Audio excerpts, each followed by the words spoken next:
I'm sitting on the edge of the bed, staring at the empty side, and I don't know where to begin. My wife, Sarah, didn't come home last night for the first time in years. It feels like the ground is crumbling beneath my feet, and something isn't right. Sarah and I have been married for nearly 10 years. Our relationship wasn't perfect, but I always thought it was strong enough to withstand anything. She was my anchor, the person I trusted more than anyone in the world. Over the past few weeks, though, I started noticing changes.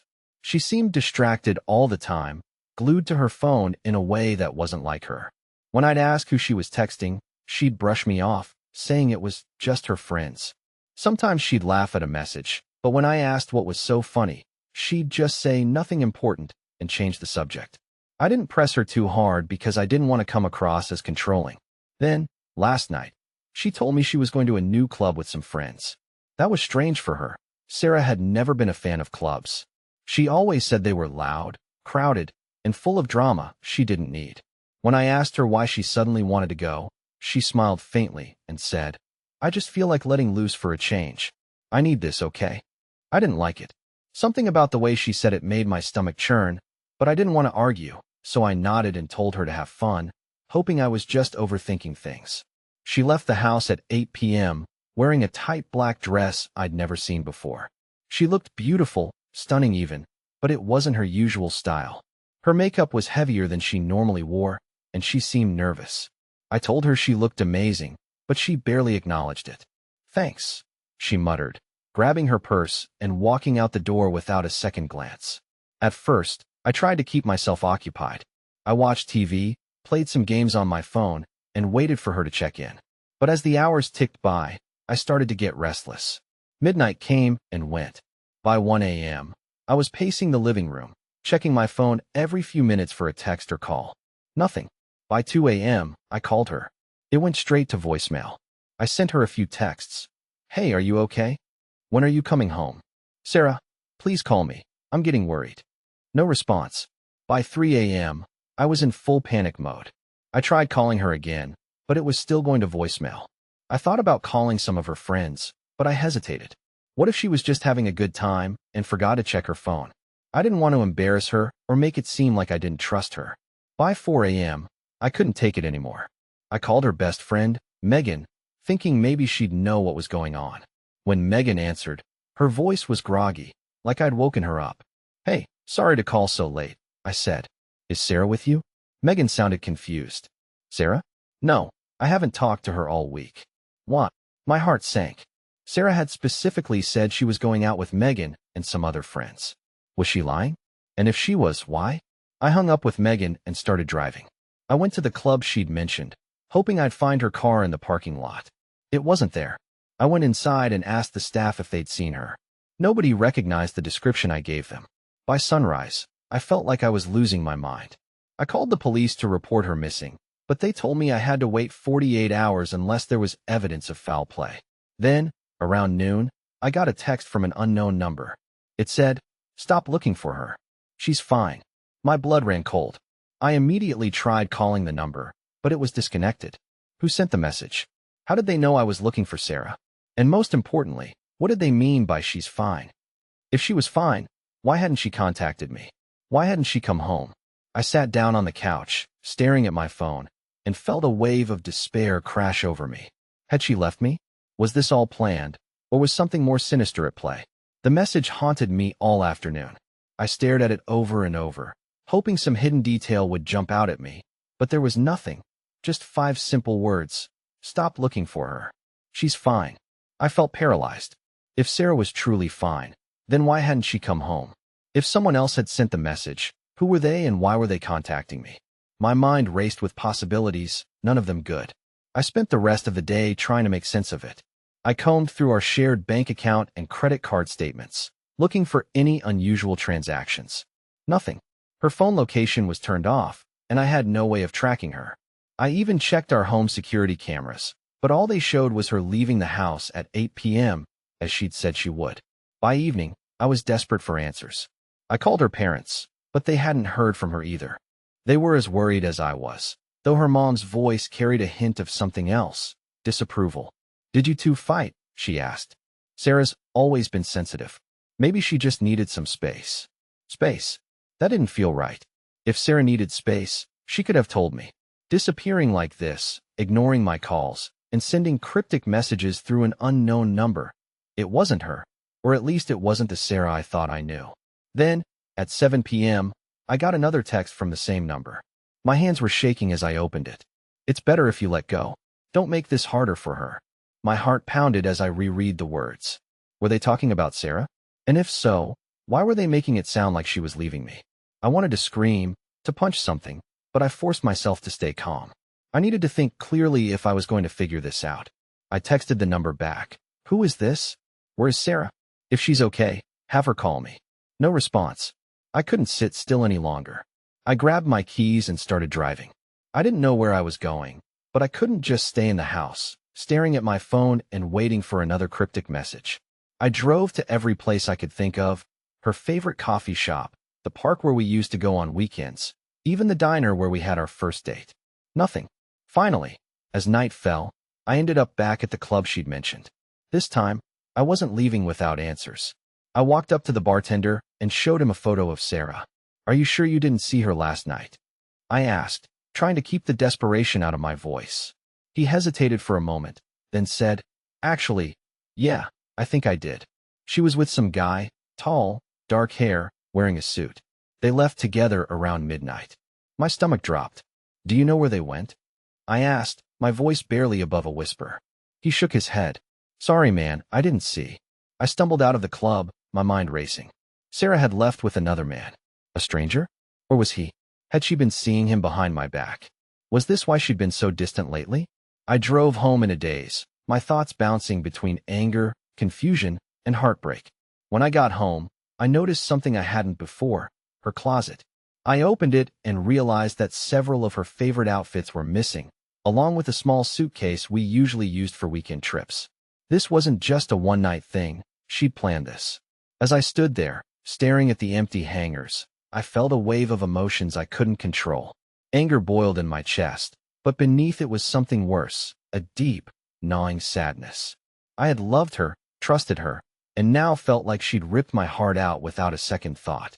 I don't know how long I stood there, but eventually, I snapped out of it when my phone buzzed again.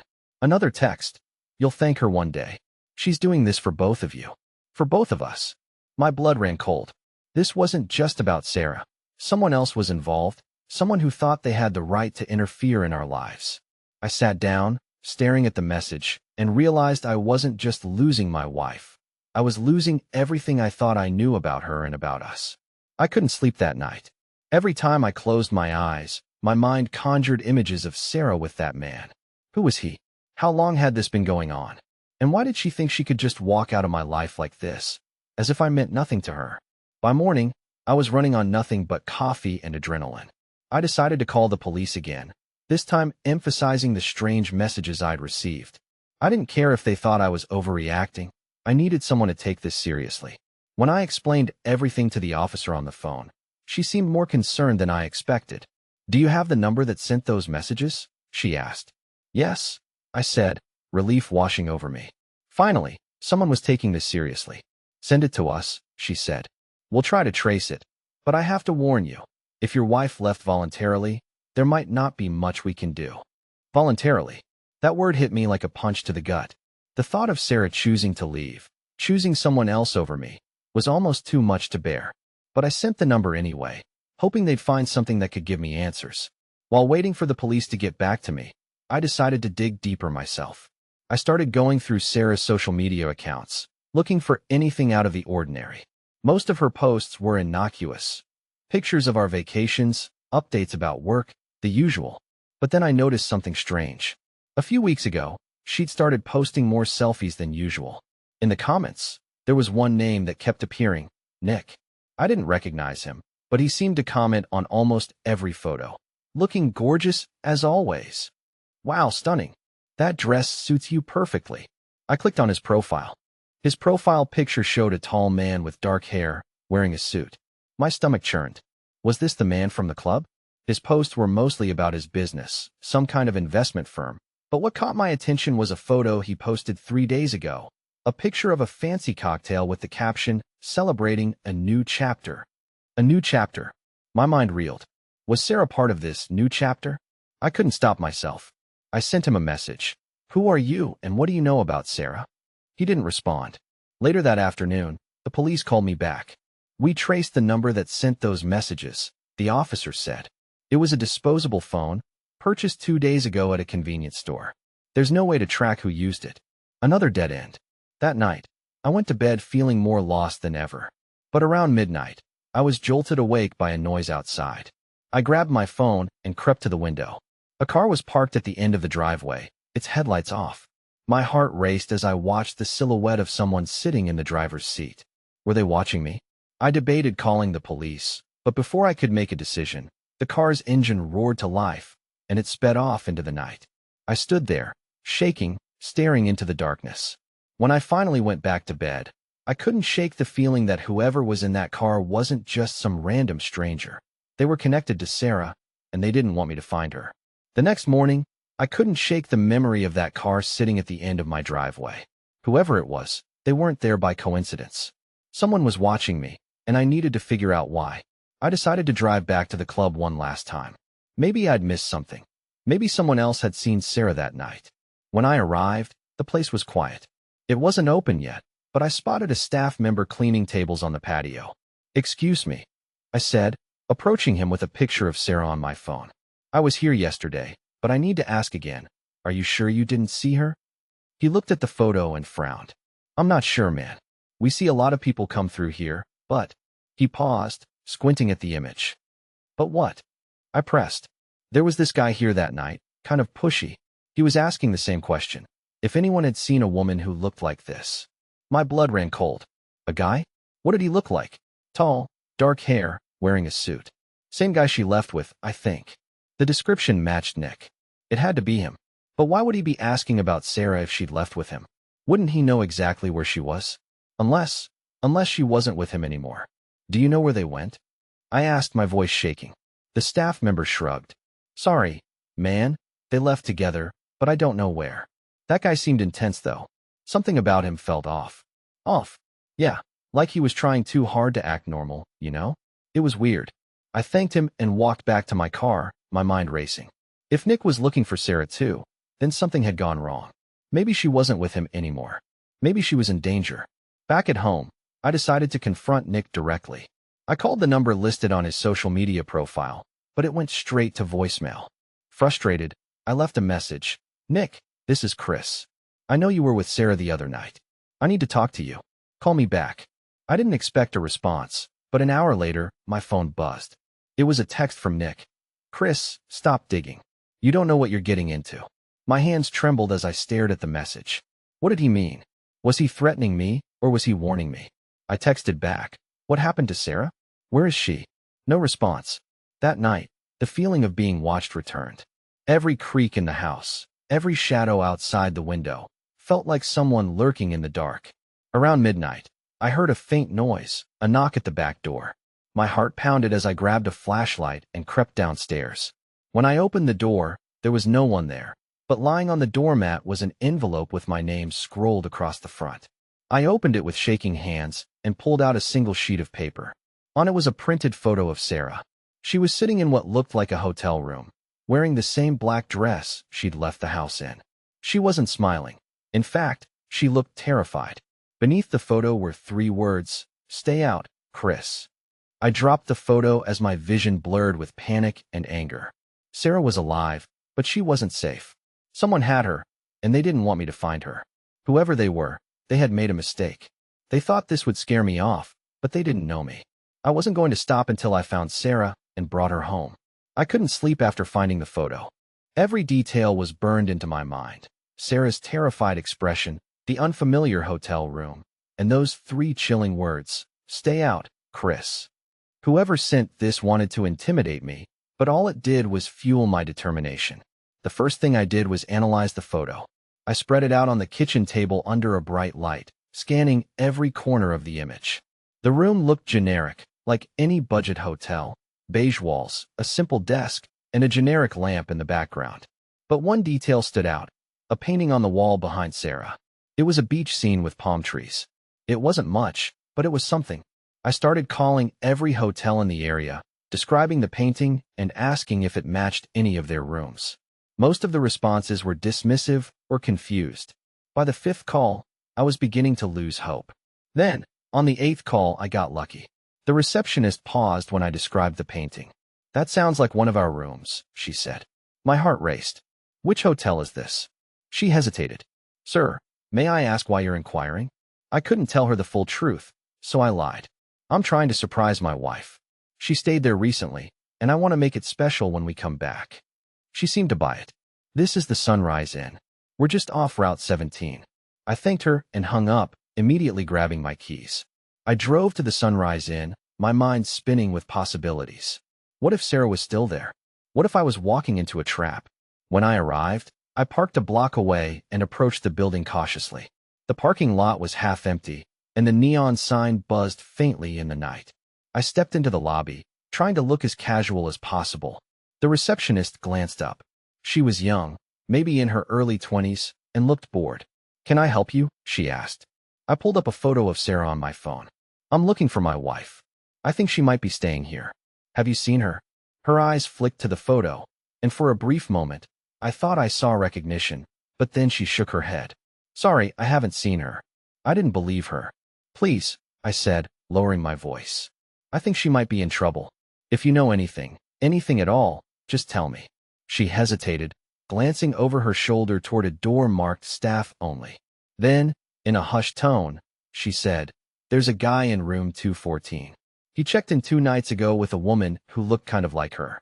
I'm not supposed to give out room numbers, but I hope you find her." I nodded, swallowing hard. "Thank you." I walked back to my car, my heart pounding. I needed to be smart about this. If Sarah was in that room, I couldn't just barge in. What if she wasn't alone? What if the man with her was dangerous? I called the police, explaining that I believed my wife was being held against her will in room 214 at the Sunrise Inn. They promised to send someone immediately. While I waited, I parked across the street, keeping my eyes fixed on the 2nd floor where room 214 was located. A light was on inside, and shadows occasionally flickered behind the curtains. 20 minutes later, a squad car pulled into the lot. 2 officers stepped out and approached the front desk. I watched as they spoke to the receptionist, who pointed toward the stairs. The officers headed up, and my stomach twisted in knots. A few minutes later, one of the officers reappeared at the door, waving me over. I ran across the lot, my heart racing. "We found her," the officer said. "She's shaken up, but physically okay. She's waiting in the lobby." Relief washed over me like a tidal wave. I stepped into the lobby, and there she was, Sarah, sitting on a couch with a blanket wrapped around her shoulders. Her face was pale, her eyes red from crying, but she was alive. "Sarah?" I whispered, kneeling in front of her. She looked at me, and for a moment, I thought she'd burst into tears. But instead, she said something that made my blood run cold. "Chris, I told you not to look for me. You shouldn't have come." Her words hit me like a slap in the face. I stared at Sarah, trying to make sense of what she'd just said. After everything I'd been through to find her, this was her response. "Sarah," I said, my voice trembling. "What are you talking about? I've been going out of my mind looking for you. You disappeared without a word, and now you're telling me I shouldn't have come?" She lowered her gaze, pulling the blanket tighter around her shoulders. "It's complicated," she whispered. "You don't understand." I was losing my patience. "Then explain it to me. Who is this guy? Why were you with him? And why would someone send me those messages telling me to stop looking for you?" She shook her head, tears welling in her eyes. "It wasn't supposed to be like this. I thought I could fix it before you found out." "Fix what?" I demanded, my voice louder now. One of the officers in the lobby glanced over, but I didn't care. "Sarah, I deserve to know the truth." She looked up at me, her expression a mix of guilt and fear. "It's not just about me, Chris. It's about you too. About us. Stop being cryptic and just say it." I said, my frustration boiling over. She hesitated for what felt like an eternity before finally whispering. "I got involved with someone. Someone dangerous." The room seemed to tilt, and I had to steady myself against the couch. "Dangerous? What do you mean? Who is he?" "Nick," she said, her voice barely audible. "His name is Nick." The name confirmed everything I'd feared. The man from the club, the one who left with her, the one who sent me those cryptic texts. But that didn't explain why she was with him in the first place. Why, Sarah? I asked, my voice breaking. Why would you get involved with someone like that? She wiped her eyes, her hands trembling. It started as a mistake. I met him through work. He was a client. At first, it was just flirting, but then things escalated. My heart sank. You had an affair? She nodded, fresh tears streaming down her face. I didn't mean for it to happen. I thought I could end it before you ever found out. But Nick, he's not who I thought he was. He's controlling, manipulative. When I tried to break things off, he threatened me. Threatened you how? I asked, my voice laced with urgency. He said he'd ruin me. Ruin us. He knows things about my job, about our finances. I don't even know how he found out, but he did. He's been blackmailing me. Her words hung in the air, heavy and suffocating. I wanted to scream, to demand why she hadn't come to me sooner, but I could see the fear in her eyes. She genuinely believed Nick had the power to destroy her life and mine.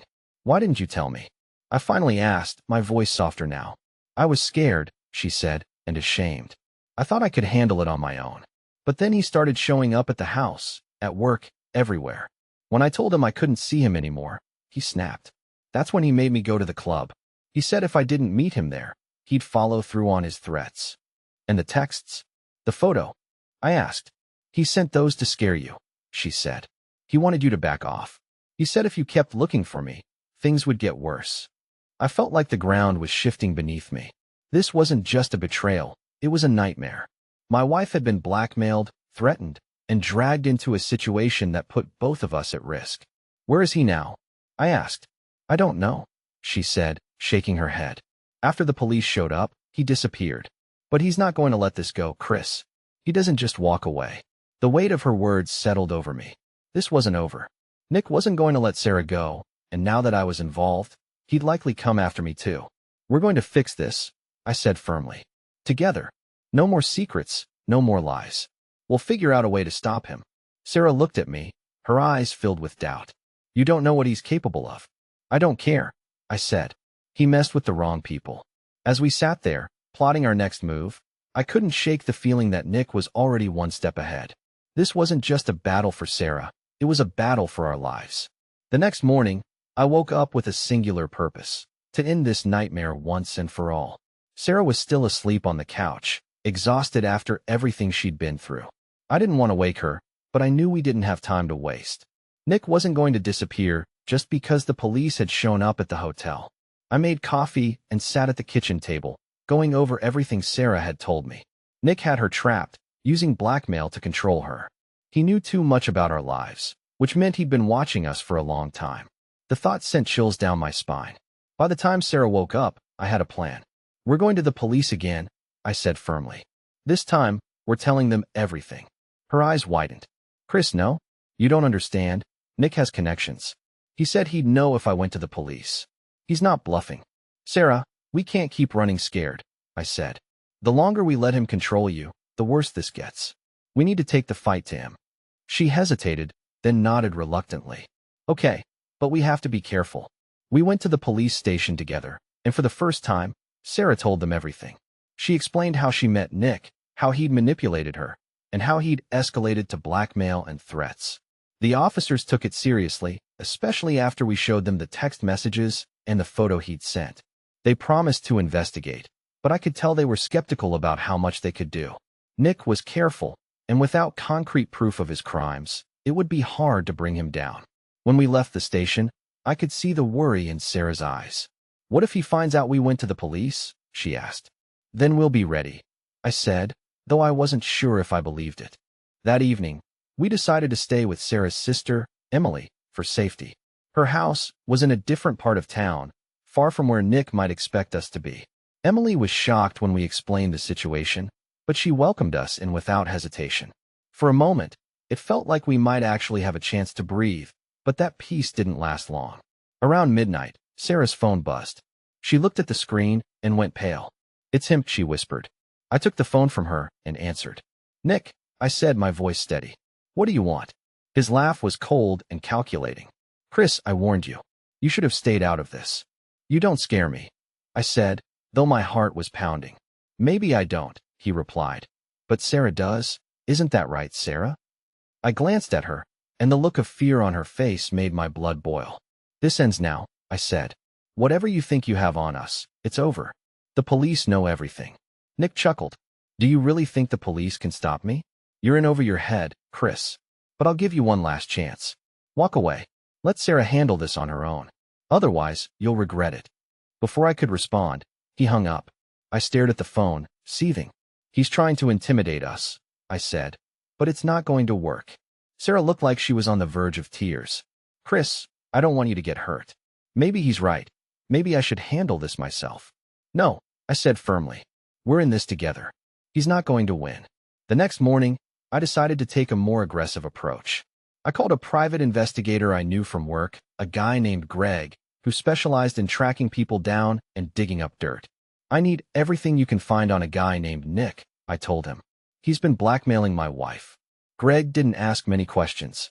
"Send me what you've got," he said. "I'll start digging." While Greg worked, Sarah and I stayed on high alert. Every noise outside, every unfamiliar car on the street, put us on edge.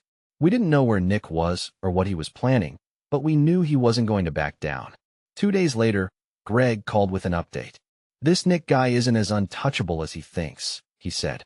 "He's got a shady past, fraud, extortion, and some pretty serious accusations that never made it to court. Looks like he's used to staying one step ahead of the law. Can you find out where he is now?" I asked. "I'm working on it," Greg said, "but be careful.